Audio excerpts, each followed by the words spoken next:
Well, not necessarily. Really discussing it with people. So it does. We're helping in our own way.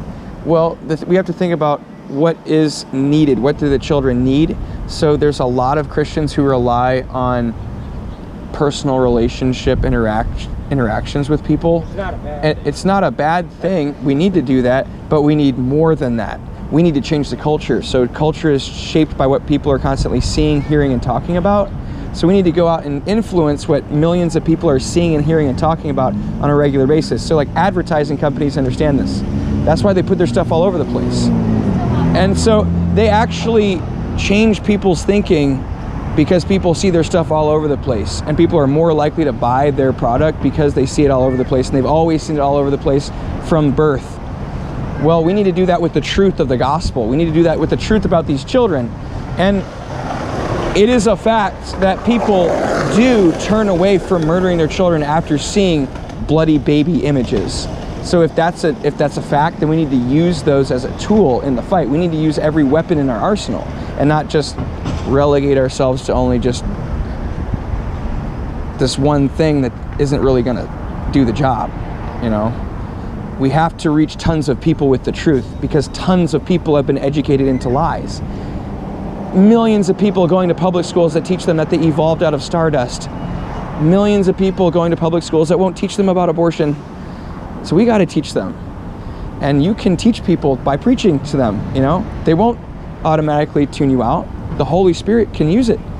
The Holy Spirit is the one who opens people's hearts and changes their hearts, not our methodology.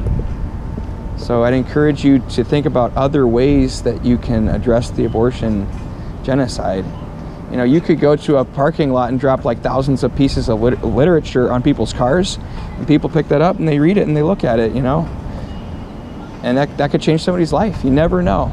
I know a woman who turned away from murdering her baby because she found a little card at a gas station pump with an image of a murdered 12-week-old baby, and she saw that as a sign from God because she was 12 weeks pregnant when she found that. She looked at the other gas station pumps and she didn't see a card there.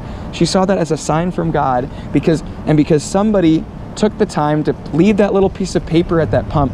They saved somebody's life. So what if millions of Christians were doing that all the time? Like, things would start to change. What if thousands of Christians were in the streets all the time crying out like mass murder's happening? You know, when thousands of people are getting mass murdered every day, like on the average, it seems like we need a lot more urgency than just having conversations with our friends, right? We need to be marching through the streets like Martin Luther King, right? We need to be going out to the killing centers by the thousands and just shutting them down with the sheer number of people in front of them.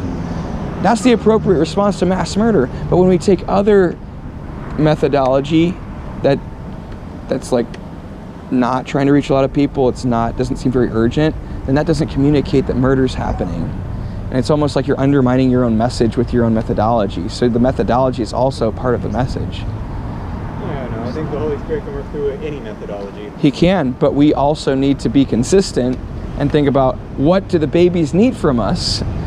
Do they need only personal conversations with my friends? What if that seems to be the comfortable thing that a lot of people do? Evangelization works, though. You talk with friends talk with their friends talk with their friends. That it can work that way. You know, you spread the word that way too. You can do that. You know, I feel like if people have more reasons rather than don't do it because look at this image, it's sad.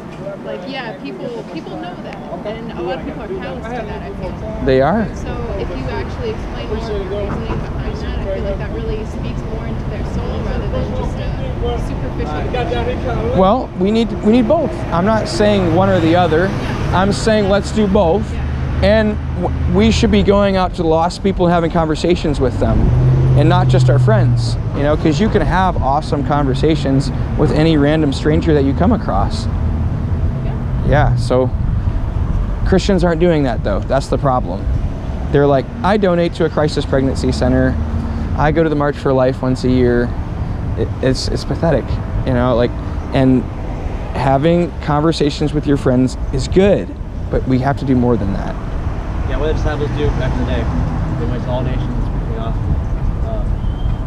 and that does work, and like, we've seen things happen, friend to friend to friend. But as Christians, God's called people to take the step. And we're loving on them. We're just preaching the gospel, preaching about warning them. Yeah.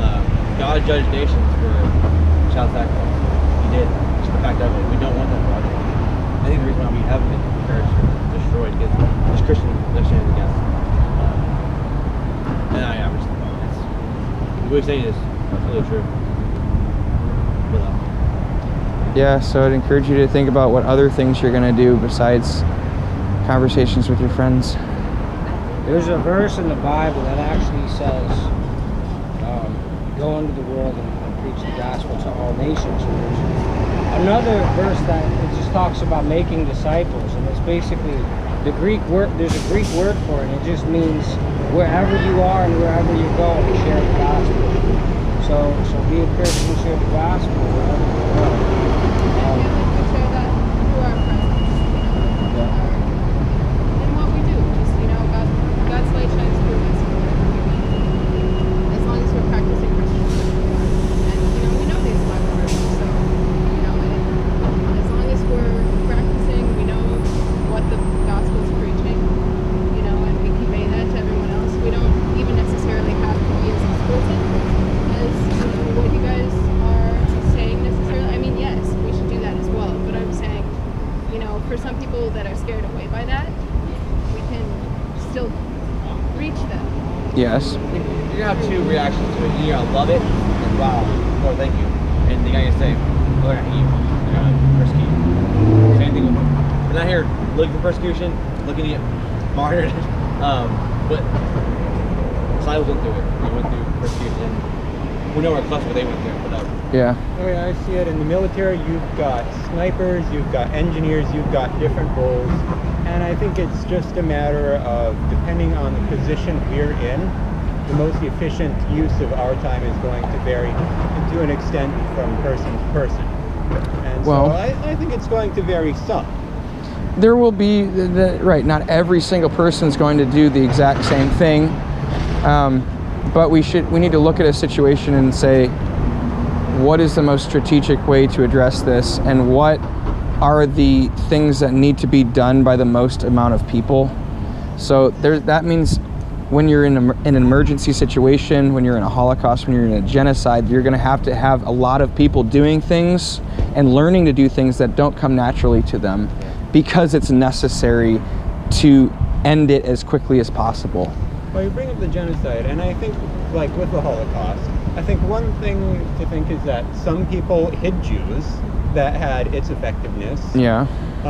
Some people tried to speak out against Hitler right away, and well, that delayed him to some extent. Yeah. And that's helpful, just the delaying action.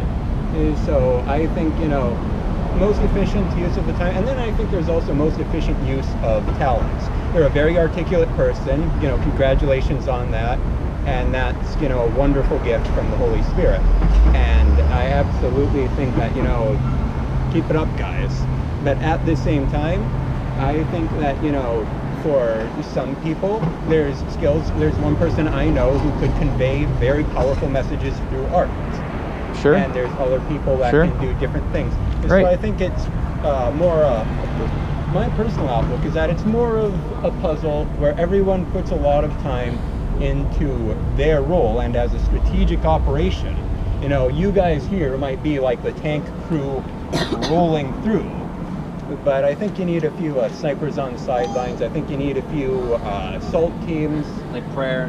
yeah, Prayer politicians. warriors, We need good politicians. Yep. We need activists like you. I think it takes all sorts. I at think the It end of the does. Our mindset is to be more like. Sorry. Sweet.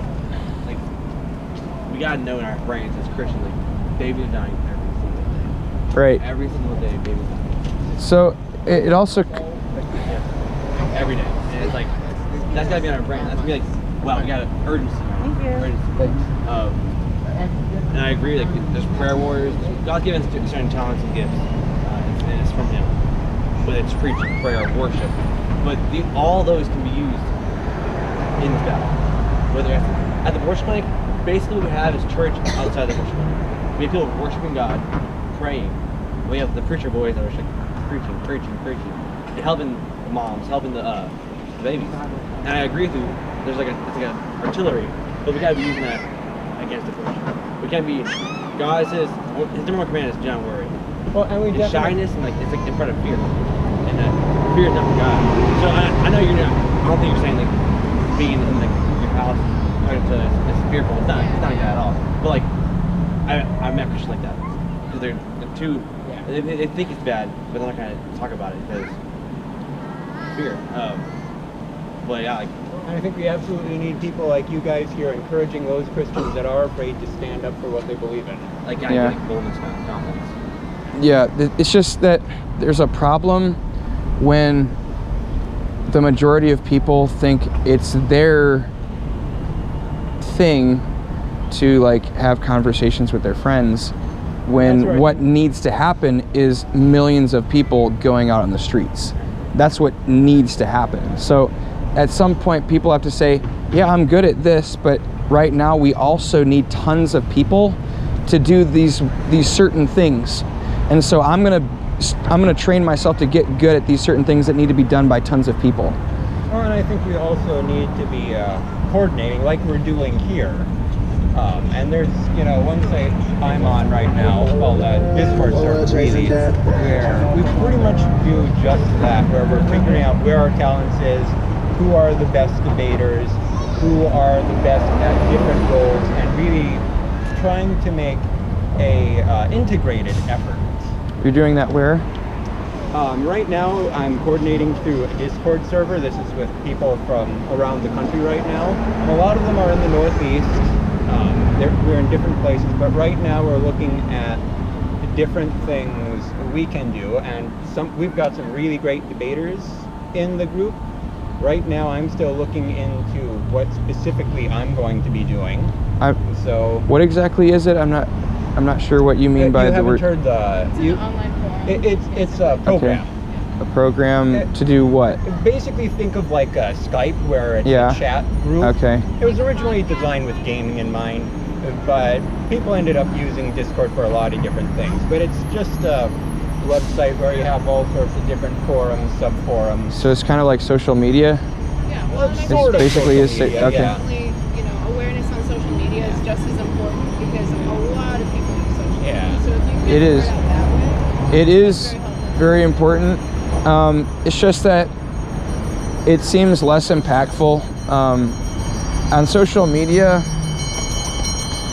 it's kind of like you're scrolling through and there's like billions of different things going on there, and it's like easier for people to just kind of like flip past and continue doing what they're doing. But like I feel like when in our culture, when you really want to make a statement, like people will go to the streets, like the abortion people do that. They have the women's march where they have like thousands of people who show up in the streets to march for women's right to murder their children, the right to murder their children.